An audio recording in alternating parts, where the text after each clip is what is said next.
Hello, I'm Gail Hildebrand at the Consumer Financial Protection Bureau. I'd like to welcome you to this Your Money, Your Goals training webinar. Case managers, social workers, and other frontline staff involved with social services programs are trusted sources of information for the people they serve. That's why CFPB's Office of Financial Empowerment developed the Your Money, Your Goals toolkit and training materials. It provides a resource that can help frontline staff connect their clients, customers, and guests to information and tools that can help them reach their own financial goals. In 2013 and early 2014, we field tested the toolkit with 1,400 frontline social service staff from across the country. We asked for their feedback, and that input helped to shape Your Money, Your Goals and the accompanying training materials. This Train the Trainer webinar will equip you to lead Your Money, Your Goals workshops to train frontline staff who work in your organization or in your community. As you help participants explore its information and many tools, the knowledge these frontline staff gain can strengthen their ability to serve clients. And as we heard from participants in our field test, Your Money, Your Goals can also help them to take steps to improve their own financial lives. Thank you for joining us in this effort to empower America's consumers to live better financial lives and to fulfill the goals that they set for themselves and for their families. Welcome to Your Money, Your Goals, a financial empowerment toolkit for social service professionals. This is a webinar-based training designed to prepare you to provide the training for Your Money, Your Goals in your community to case managers and other frontline nonprofit staff, or with a constituency if you're working on a national level. This is Webinar 1, which is Getting to Know Your Money, Your Goals, an overview of the CFPB toolkit. As with most trainings, we're starting this one off with an overview of the training purpose, so you have a good sense of the mission of this three-part webinar-based training. What we hope to do is provide you with an orientation to Your Money, Your Goals, the CFPB's Financial Empowerment Toolkit. We want to provide you with an overview of the training for case managers and other frontline nonprofit staff. And finally, we want to make sure that you know the tools and you also have the knowledge and confidence to provide this training to your constituency or in your community. Objectives of a training are those things that you'll be able to do or those things that you'll know as a result of the training. So by the end of this training, as well as the other two webinars that are a part of this series, we hope that you'll be able to describe the purpose of the Consumer Financial Protection Bureau, which we'll refer to as the CFPB throughout the entire webinar series, as well as its rationale for developing Your Money, Your Goals. We also hope that you'll be able to define financial empowerment and differentiate it from other approaches, such as financial capability, financial education, and financial literacy. We hope that you'll be able to explain the overall organization and content of Your Money, Your Goals. This is one of the key objectives for this webinar series. You'll also be able to list and describe your responsibilities as a trainer for Your Money, Your Goals. You'll have a very good sense, in fact, of the tools or resources you have to plan and implement the training for Your Money, Your Goals. And finally, and this will really be a focus of the final webinar, you'll be able to describe the overall flow of the training, including key activities and methodologies used throughout the Your Money, Your Goals training.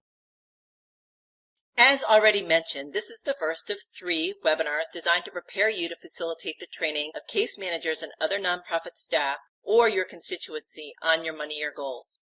The first webinar will give you an overview of the toolkit itself, as well as an introduction to the CFPB and the reasons for the development of this toolkit. The next webinar will focus on giving you a snapshot of the training, the flow of the training, the methodologies used, and the tools created to help you facilitate the training on the toolkit to make it both effective and engaging. The final webinar will really go into depth with respect to the flow of the training and cover the specific tools within the toolkit as they're covered within the training. So now we'll begin with an introduction to the CFPB and financial empowerment. The CFPB, or the Consumer Financial Protection Bureau, was created to make markets for consumer financial products and services work for all consumers, whether they're applying for a mortgage, choosing among credit cards, or using any number of other consumer financial products. Congress established the CFPB through the Dodd-Frank Wall Street Reform and Consumer Protection Act of 2010. Since then, the CFPB has been working to give consumers the information they need to understand the terms of their agreements with financial companies and to make regulations and guidance as clear and streamlined as possible so providers of consumer financial products and services can follow the rules on their own. The CFPB follows 3 overarching strategies in all the work that it does. The first is education, because an informed consumer is the first line of defense against harmful practices. The second is enforcement. The CFPB supervises banks, credit unions, and other financial companies and enforces federal consumer financial laws. The third is study. The CFPB gathers and analyzes available information to better understand consumers, financial services providers, and consumer financial markets. Study often provides the foundation for the CFPB's education and enforcement activities, including the toolkit. The CFPB has 6 divisions. It's from within Consumer Education and Engagement, and specifically the Office of Financial Empowerment, that the Your Money, Your Goals Financial Empowerment Toolkit was created. The Office of Financial Empowerment has a special focus on lower income and economically vulnerable consumers, those who face barriers to accessing affordable financial products and services that meet their needs for credit, payments and transactions, and savings. So the term financial empowerment has already been used a lot in this webinar, and it's in fact in the title of the toolkit itself. So what is financial empowerment? Well, it's having the ability to use financial management knowledge, skills, and tools to access resources, products, and services to achieve goals. How's that different from financial education? Well, financial education is a strategy which is inclusive of classroom-based training, coaching, counseling, technology-based approaches, and so on, and it leads to financial literacy.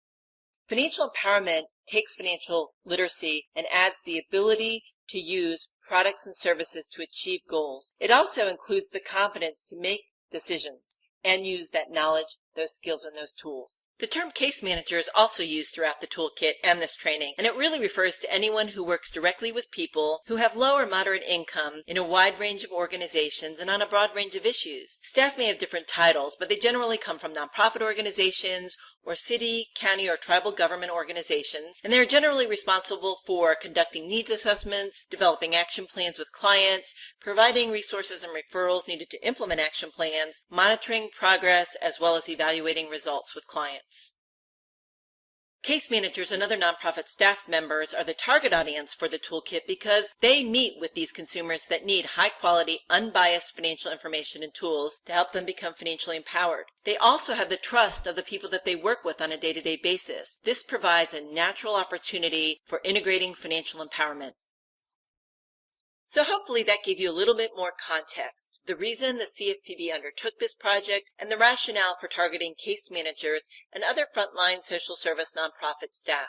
So now we want to give you an overview of the tools you have for providing this training. First, you have the toolkit. This is what you will ultimately give the case managers.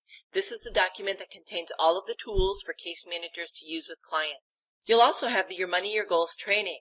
This is the material that you will use to deliver the training on the toolkit. I will cover this more in depth in the next 2 webinars, but know that it's a PowerPoint presentation with all of the facilitation instructions in the notes section of the PowerPoint. You'll also have an implementation guide. This actually goes through ideas for integrating financial empowerment into case managers' work, as well as additional steps for preparing for the training. You'll also have resources available through the CFPB website. Almost daily, information and tools are added to this robust website. Prior to the delivery of the training in your community, we would suggest that you spend some time becoming familiar with all of the resources available here. And finally, you have your experience and expertise as a financial educator. So Your Money, Your Goals is a toolkit, not a curriculum. What's the difference? Well, a toolkit has tools in it. It can be used in any order based on the problem trying to be fixed. If you're trying to hang a picture, you may only use a hammer. But if you're trying to build a house, for example, you'll use a hammer, a saw, a screwdriver, and so on. As with any toolkit, you may only use one tool, or you may use many, depending on the magnitude of the issue. A curriculum in general is designed to help people develop specific competencies, often with an expectation that all or most of the curriculum will be taught and that one concept builds on another. The toolkit is designed to help case managers match content with specific needs of clients or the individuals they serve on a just-in-time basis. If someone needs to build their credit to qualify for an auto loan, the case manager can go directly to the module on credit building without going through the modules on goal setting, on saving, on managing cash flow, and so on that come before it. Not that these topics aren't important, it's just not what the person needs at that time. We've spent a lot of time talking about the toolkit already, but we haven't talked about the goal or the purpose of the toolkit. The goal of the toolkit is to improve client outcomes by making it easier for case managers or other frontline nonprofit staff to help clients become more financially empowered. The purpose of the toolkit is to provide case managers with information, skills, and tools that can build their own financial empowerment as well as their clients. It's designed to be used by case managers that work with many different clients within a wide variety of agencies and programs on a whole range of issues. The toolkit is organized into two general sections, the introductory modules and the content modules. Modules 1 through 5 are the introductory modules. Module 1 is truly an introduction to the toolkit and includes an introduction to the CFPB, as we did earlier in this webinar. It also includes an overview of financial empowerment, how it can impact case managers' lives, an explanation of how financial empowerment can improve client and organizational outcomes, as well as an overview of the toolkit. Module 2 focuses on assessments and includes two different assessments. One for the case manager, and that's called the Financial Empowerment Case Manager Self-Assessment, and it's really designed to help case managers understand how much financial knowledge they already have. The second, or final, assessment is the Client Goals and Financial Situation Assessment. This is designed to help case managers understand their clients' goals as well as financial situations. Because it can be really hard to talk about money, Module 3 provides case managers with specific information on how to start the financial empowerment conversation with clients. Module 4 looks at the emotional and cultural influences on financial decision making, while Module 5 provides information on how to use the toolkit in the context of case management. The other 9 modules focus on content. They provide case managers with the tools and information to help clients develop new capacities to reach their own goals by using financial resources more effectively.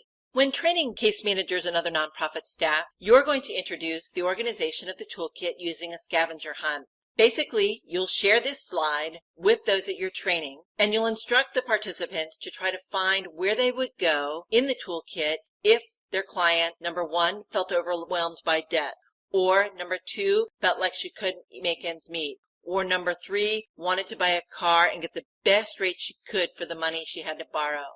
By answering these questions, the case managers and other individuals that you're training will actually have to get into the toolkit and find where it would be that those specific issues would be addressed. This is a much more engaging way of introducing people to how the toolkit is organized and will help them remember where things are in the toolkit. Therefore, it's much more effective. The answers to where all of this information can be found are actually provided in the facilitator instructions in the training PowerPoint slide deck. So in summary, don't treat your money or goals like a curriculum. The goal is not to get through all the materials in the order they're presented. Access only those parts of the toolkit that match clients' needs. And finally, use discussion with clients or the assessment, which can be found in Module 2, to figure out where to start. Case managers may wonder early in the training how they're going to add financial empowerment to the work that they're already doing. They are already so busy serving clients. One of the things you're going to want to emphasize in the training is that case managers are not to add on a new service, but integrate financial empowerment into the work that they're already doing with clients. The reasons for integration include the fact that it builds on established relationships that case managers have with clients. Clients are busy and there's efficiency in addressing many issues in one stop. Financial empowerment or economic issues cut across situations and challenges, such as basic needs, housing and health care, child rearing, child care, work, transportation, and so on. Financial empowerment integration may present a more holistic approach to working with clients. It also provides for reinforcement during natural discussions with clients. And finally, financial empowerment integration may also result in better outcomes for clients and programs. So what does it take on the case manager's part? Well, number 1, it's to learn the toolkit content. The training you provide will help them do this. Secondly, they'll need to work independently to become more comfortable with the topics and tools in the toolkit. Then using the training you provide, as well as the implementation guide, they're going to want to think about ways to introduce financial empowerment into the context of the case management they provide. And finally, they may want to capture the outcomes of financial empowerment so they can demonstrate financial empowerment results to their organization, their board, stakeholders, and funders. One of the tools that has been provided to help case managers get started is the Client Financial Empowerment Checklist. It's designed to help case managers identify financial empowerment information and tools they can share with their clients, as well as keep track of the information they have shared with each client in those cases where they're meeting with a client over multiple sessions. The checklist is organized by financial empowerment topic or module, with each tool associated with that module following. The questions following each module name can help case managers identify the financial empowerment problem or issue addressed in that module. Case managers can make a big difference in the lives of their clients by introducing them to financial empowerment and providing them with some new information and tools to help them solve specific financial challenges. But some of their clients may need more help. Help case managers may not feel comfortable providing because it's technical, beyond what they feel comfortable addressing, or not available within their organization. Because clients trust case managers, they'll look to them for quality information and referrals on the topic. So for example, if a client wanted to file for bankruptcy, where would they go? If they wanted to know how to respond to a creditor's threat to sue, could a case manager reasonably answer that question? Or what if a client is facing eviction? This is where a high-quality resource and referral network will be essential to case managers' work in the community, and one of the key ways you as a financial empowerment trainer will help case managers. The CFPB has created a special module on making referrals to help you, the financial empowerment trainer, create a resource and referral network or guide for the case managers and frontline nonprofit staff that you'll be training. There are two tools contained within that special module. One is a list of questions or a questionnaire to help you ensure that the information is unbiased. So it's questions you can ask or case managers can ask of potential referral partners to make sure that the information they provide is unbiased. The second is a template, basically a fill-in-the-blank template of a resource and referral guide. Financial empowerment is a very big topic, and no one person knows everything. It's very important to emphasize these 2 points with case managers. The goal is not for them to become experts in every single aspect of financial empowerment, but it's to introduce the topic, maybe solve some problems, and where it's complex, know where to refer. So you'll be helping case managers know their limits and help case managers know specifically where to refer with a resource and referral network, something you'll create for them before training them on your money, your goals. As has already been discussed, you're going to want to talk with the case managers about identifying high quality as well as unbiased referral partners. High quality referral partners are those that are able to provide factual, accurate, and current information. Unbiased are those that are not influenced by factors that benefit themselves, the information providers. In developing a resource and referral list, a general community list, one, for example, created by a 211 administrator or a local United Way organization, may be a great place to start. However, these lists may not be sufficient for 2 reasons. One, the information may not be up to date. And secondly, organizations may be listed as providing financial empowerment services or financial education or coaching or credit counseling or asset building, but they're really only providing that service through partnerships, or they're only providing minimal services and therefore do not have a high level of expertise or experience. So when it comes to the training, you'll have 3 areas of responsibility. You'll have pre-training responsibilities, which will take up most of your time. You'll have training responsibilities, the things that you'll actually do during the training that you provide. And then you may have responsibilities following the training, post-training responsibilities. The first pre-training responsibility you're already doing right now. You're viewing the webinar-based training on your money, your goals. The next thing you'll want to do is secure a location and invite people to that training so they can get it on their calendar. Then you'll want to order supplies that you need for the training. This is a list of all of the supplies and equipment that you'll need to conduct the training if you're doing the full training as it's described in the facilitator notes section of the PowerPoint slide deck. You may, however, be doing small sections of the training. In that case, you may not need all of these supplies or all of this equipment. You'll need to consult each section of the training that you're doing to see which materials or what supplies or which pieces of equipment that you'll actually need. Remember, context drives the supplies and equipment that you'll need. The list is long when you actually do the entire training. And again, this is actually contained in the facilitator notes section of the PowerPoint slide deck for the training, and it's actually part of the facilitator notes for the very first slide in the training. Because making a resource and referral guide is an important part of what you'll be doing, you want to read that supplemental module on making referrals. Then you're going to want to read all the introductory modules, Module 1, Module 2, and completing the assessments so you're really familiar with those, as well as Modules 3 through 5. Then it's time to actually read through the content modules, Modules 6 through 14, and use the tools as is practical so that you're very familiar with them. You'll also want to review the training packet, the PowerPoint slide deck, by reading through the slides and the facilitation notes. It's advisable to then review the training again in tandem with the toolkit, and then add your own notes to personalize the training. Review the CFPB website so that you're familiar with the information and tools on the website itself. And then, if doing a pre- and post-training assessment and evaluation is something that you want to do, be sure that you're familiar with these instruments. Finally, you'll want to prepare the visual aids for the training as needed, which again is described for you in the notes section of slide 1 of the PowerPoint training slide deck, as well as make copies for the training as listed in the supplies list. The training responsibilities are things that you're probably already familiar with as a financial empowerment trainer or a financial education trainer. The first thing you want to do is set up the training room, of course, and then you want to make sure that you start and end on time.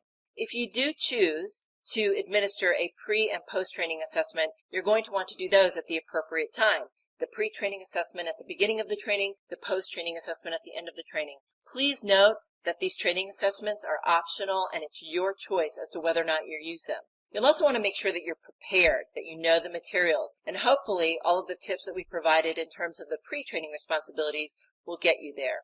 Finally, you're going to want to deliver the training using engaging methodologies, and again, we've provided those for you in the facilitation notes. If you do choose to administer the pre- and post-training assessment, one of your key post-training responsibilities will be to analyze and summarize the results. Congratulations! You've completed Webinar 1, Getting to Know Your Money, Your Goals, an overview of the CFPB Toolkit. To continue your training, go to Webinar 2, which is Preparing to Deliver the Training, a snapshot of training for case managers.